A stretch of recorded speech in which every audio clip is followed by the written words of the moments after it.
Muchas gracias, Rashi, y muchas gracias también a Margaret Jade y Kimchi por organizar todo esto.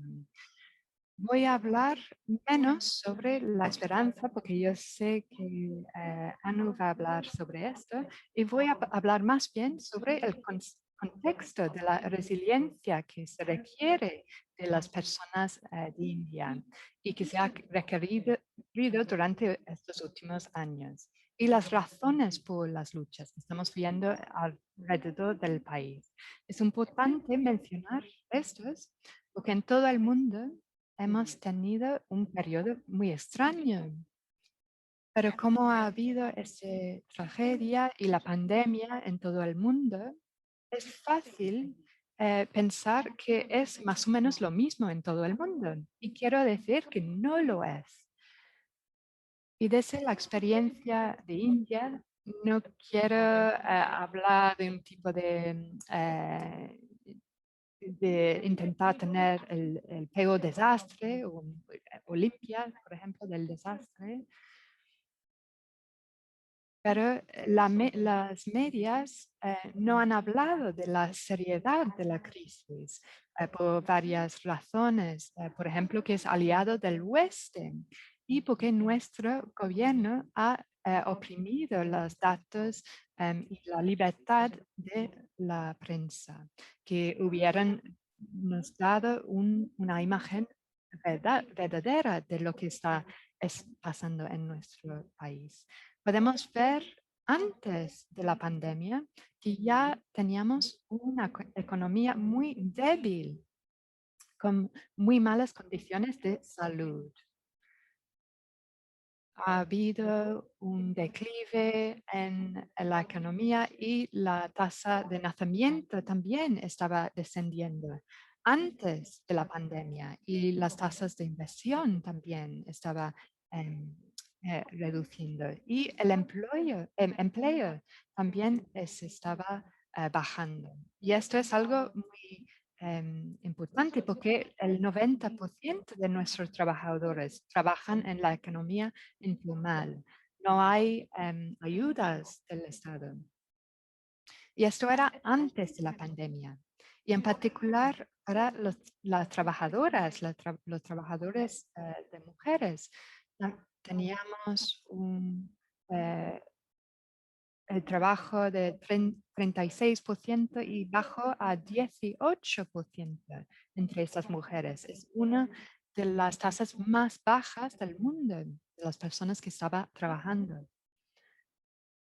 Además, tenemos un sistema federal. El gobierno central es responsable para algunas cosas, pero los gobiernos de los estados tienen el poder sobre la infraestructura, la educación, etc. Y el gobierno central debería ayudar a esos estados. Hemos visto que el gobierno central está negando a los estados, a los gobiernos de los estados, sus recursos, así que no han tenido los fondos para satisfacer las necesidades de sus poblaciones.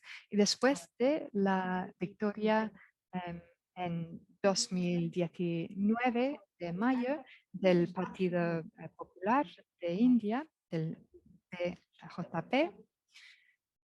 Tuvimos varias incidencias que estaban quitando los derechos de las personas en Kashmir, por ejemplo, y había un acta muy draconia que ha intentado que los musulmanes fueran ciudadanos de segunda clase.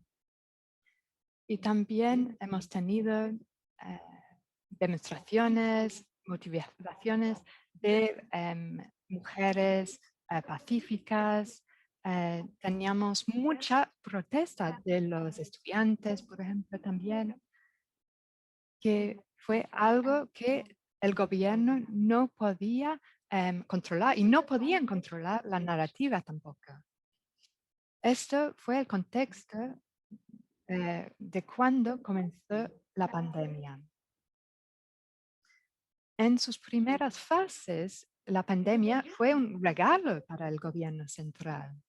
Fue un regalo porque la declaración que esto fue una enfermedad muy seria, que se propaga muy fácilmente, y por eso el gobierno ha podido oprimir el disentimiento y ha podido quitar todas las protestas. Y todo el mundo estaba de acuerdo, se fueron de estas ciudades, de las propuestas las protestas, perdón. Así que ha sido un regalo para el gobierno central, para que pudiera oprimir esta protesta. Pero a pesar de esto, el gobierno no lo tomó en serio. Utilizaron esto como una manera de oprimir las protestas, pero no tomaron las acciones o los pasos que se requerían. En el gobierno de Kerala es de un gobierno central izquierda y estaban diciendo necesitamos hacer pruebas a las personas que llegan desde países donde hay infecciones. Había esta petición de esta persona en enero, pero se negó. Y los primeros casos lo vimos en Kerala y después en Mumbai, etc desde enero, febrero. Y la propuesta de algunos expertos de salud era que teníamos que empezar a hacer test a rastrear los casos y para limitar la propagación de la enfermedad, para poder controlarlo. Eso no se hizo. Había unos intentos de comprobar cosas en los aeropuertos que fue inútil. No había un intento de hacer un seguimiento de las personas que estaban infectadas. Y como resultado tuvimos una propagación bastante grande de la enfermedad, pero no era tan grande como en otros países. Sin embargo, al final de marzo, después de muchas campañas por el gobierno, el primer ministro dijo que iba a haber un confinamiento en todo el país. En ese momento había menos de 500 casos en el país y pienso que había 10 muertes. Somos un país de 1,5 billones de personas. Así que en vez de tratar con estos casos, había un confinamiento brutal. Era como algo militar. Había arrestos de personas que estaban en las calles, por ejemplo. Era algo muy draconiano. Y por esto, había un desastre de la situación económica de las personas. Había un aviso de solo 1 o 2 días de este confinamiento. Así que, y todo el- el transporte estaba agotado y de repente las personas tenían que depender de sus sustentos, de sus trabajos. Tenemos aproximadamente em, bueno, tenemos muchos, miles de personas que trabajan, que vienen de las zonas rurales y trabajan en las zonas urbanas. Y para esas personas tenían que tenían que parar en sus casas. Había el distanciamiento social, pero realmente es un distanciamiento físico. Y esto es imposible en India. Muchas veces hay 6 hasta 10 personas viviendo en una sala, en una habitación. Estáis allí todos juntos, no hay otra opción. Hay que ir a recoger el agua. No se puede lavar las manos durante medio minuto a la vez, por ejemplo. No puedes almacenar más de 2 o 3 cubos de agua. Así que haciendo mucho, lavando las manos mucho, no era posible. Y el distanciamiento social no iba a funcionar. Así que tenías que estar allí 7 personas en una habitación y no salir. Eso durante 21 días, después otro 21 días y duró al final 12 semanas. Es algo muy extremo. No podíais salir para ganar tu vida. Y la mayoría de las personas no tienen ahorros para poder subsistir. Así que estás hablando de la hambruna de cientos de millones de personas. No solo esto ha sido un confinamiento brutal, eso había el cierre del transporte público y esto no se hacía en ningún otro país. Había que dar un aviso de por lo menos unos días y esto no se hacía en India. Todo el mundo no podían moverse. No había tampoco con todos estos trabajadores de la economía informal, no había indemnización. La indemnización total o gasto adicional en todo este periodo del año de la pandemia es muy vergonzoso. Fue 0,2% del PIB. Era el gasto adicional en India. Algunos países han gastado 25% del PIB y entre los países de medio desarrollo ha sido entre 4 y 6% del PIB. Ha habido casi nada de gastos. Había un intento de dar 500 rupias a algunas mujeres, pero que tenían que haber creado unas cuentas específicas para recibir este dinero. Así que ha sido algo que no ha significado nada. La única cosa que se hizo fue la provisión de 5 kilogramos de cereales que se extendió por mes y que se extendió hasta noviembre, pero esto solo era para las personas que tenían estas tarjetas especiales, que era y quizás 150 millones de personas no lo recibía. Y también todos estos trabajadores migrantes también. Y algunas personas que no tenían esta tarjeta que necesitaban. Escuchamos historias horribles de hambruna, de hambre extrema, o realmente historias terribles en todas las generaciones. Muchas personas que podían trabajar, niños, y como he dicho, vimos muy pocos intentos de rectificar la situación.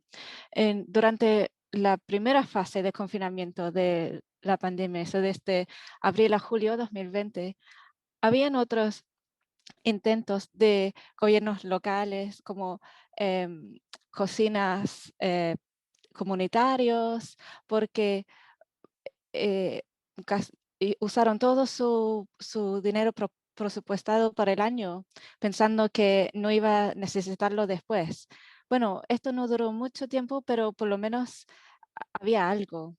Y como sabemos, todos piensan que el gobierno indio gestionó muy bien la primera ola. Me gustaría discrepar de esto porque ahora que están saliendo más información y hay muchos indicadores que demuestran quizás que la India gestionó bastante bien. Ahora, solo ahora estamos viendo los números adicionales y ahora estamos viendo cuántas muertes habían. Ahora, las muertes adicionales demuestran cuántos realmente murieron de COVID-19. Y sabemos al menos 20-25% de las muertes en India no se registran. Lo más probable es que este número ascendió en este periodo, pero incluso entre la información que tenemos de las muertes adicionales, los números han disparado. Había muchos indicadores seropositivas que decían que casi 2/3 de la población de Mumbai tenían anticuerpos, lo cual sugiere que ya en algún momento habían contratado la enfermedad, pero no fue tan mortal. La segunda ola, como saben, devastó completamente el país. Este colapso de sustentos de vida sin protecciones significó que los migrantes que se quedaron en las ciudades sin fuentes de ingreso tuvieron que decidir cómo pudieran volver a casa. ¿Hay un problema? No. Bueno, tenían que ver cómo podían volver a casa. Entonces vimos estos episodios horribles de la gente que trataban de ir a pie cientos de miles de kilómetros. Estaban obligados a caminar bajo el sol por las restricciones de movimiento que se impusieron. Significaba que no podían caminar durante la tarde. Entonces vimos al menos 600 muertes de migrantes durante ese periodo por la exhaustión. Y lo que pasa es que cuando los migrantes llegaron, propagaron la enfermedad en sus pueblos.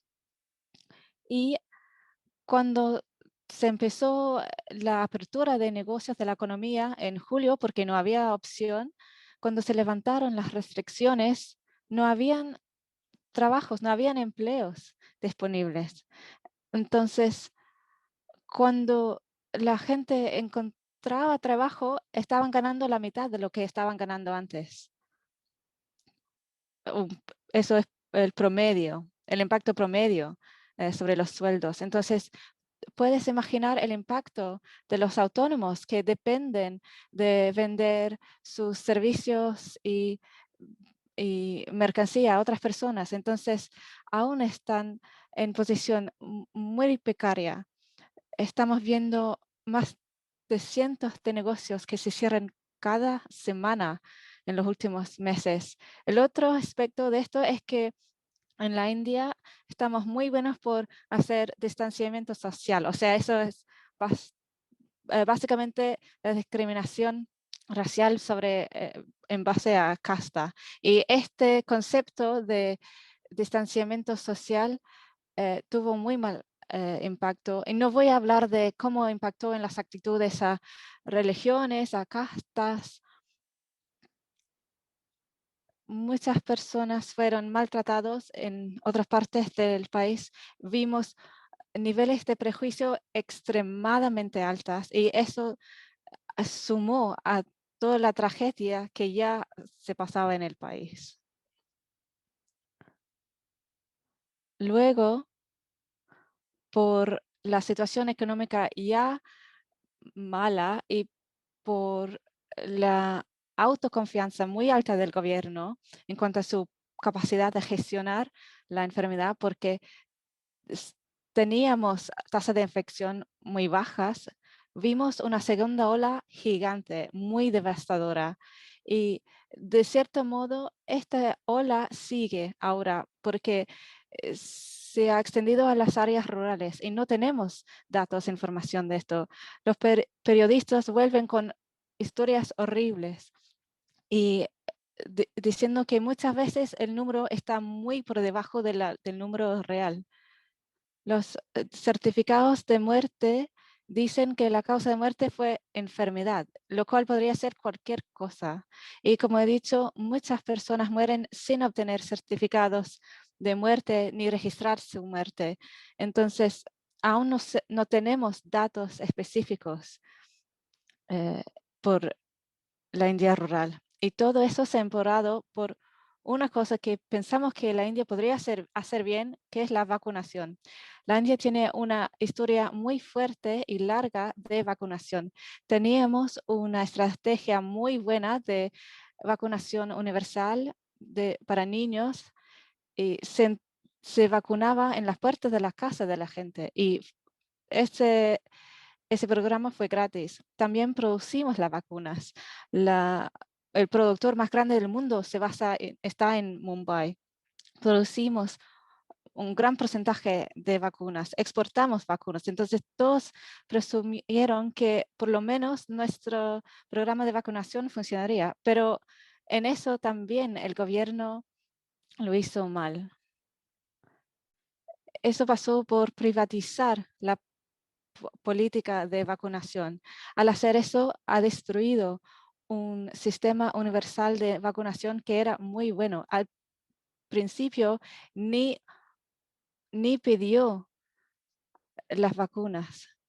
En marzo de este año recién pidió las vacunas, lo cual significa que vamos a estar esperando mucho tiempo para recibir las vacunas. Luego estaba diciendo que habían pedido, estaban publicando el hecho de que habían pedido, y luego al ver que no tenían suficiente, pararon las exportaciones. Entonces COVAX, que es el programa responsable de entregar vacunas a países en desarrollo, no tenían más vacunas. Otros países que dependían de las exportaciones de la India quedaron sin vacunas y crearon un horrible situación para muchas personas. Y el 25% de las vacunas se puede obtener en el sector privado, pero tienes que pagar. Ningún país del mundo obliga a los gobiernos locales a comprar vacunas. Primero tienes que estar ahí luchando por obtener tu porción de vacunas en un mercado mundial que está loco, porque todos quieren vacunas ahora, entonces los precios son locos, pero los gobiernos provinciales y locales no pueden proporcionar una indemnidad legal. Entonces, si pasa algo, los productores de vacunas están pidiendo una indemnidad legal y los gobiernos locales no pueden hacer eso. Tiene que ser el gobierno central. Entonces perdimos 6 semanas más con todo este horror. Pero de nuevo, tenemos una escasez de vacunas. Entonces, el gobierno hizo toda una propaganda de demostrar que hicieron una campaña de vacunar un número más grande de personas en todo el mundo. 8 millones de vacunas en un día para obtener el récord mundial. Acaban de hacer eso. Y ahora no hay suficiente vacunas de nuevo. Entonces, aún al día de hoy hemos solamente vacunado un 3% de nuestra población y un gran porcentaje de eso con solo una dosis. Y no es lo que necesitamos. En toda esta situación horrible, todas las otras enfermedades, las tasas de las otras enfermedades están bajando también porque las personas con cáncer no pueden ir al hospital, etcétera. Pero encima de todo esto, el gobierno ha introducido leyes muy en contra de la gente. Una ley de agriculturas que les robaría de toda protección, que les dejaría a la merced de agrinegocio.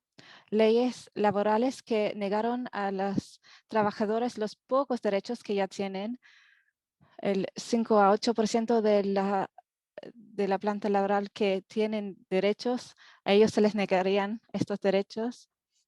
Hay muchísimos disidentes y muchas detenciones de los disidentes, de estudiantes, de académicos, de abogados. Están haciendo todo lo que pueden para oprimir la disidencia y hemos visto un enriquecimiento de los amigos del gobierno. Hemos visto en India un aumento severo en la brecha de riqueza. El grupo más rico se ha enriquecido tanto que hemos agregado a 500 personas indias a la lista Forbes de millonarios, y 2 de los amigos del gobierno más ricos han llegado aún más lejos en la lista de millonarios. Mr. Adoni ya ha subido 55 posiciones. Se ha enriquecido por 15 veces más. Y otro que ya estaba dentro de los 10 más ricos del mundo se ha enriquecido aún más. Entonces, lo que estoy diciendo es que hay múltiples razones para protestar, incluso en una población que ha sufrido tanto por múltiples tipos de ataques. Aún así, estamos viendo que aún hay protestas porque ya se han empeorado tanto las condiciones que los intentos de distraer a la gente usando castas, religiones musulmán, hindú, por una vez, estos intentos de dividir la población ya no funcionan tanto. Bueno, he hablado bastante,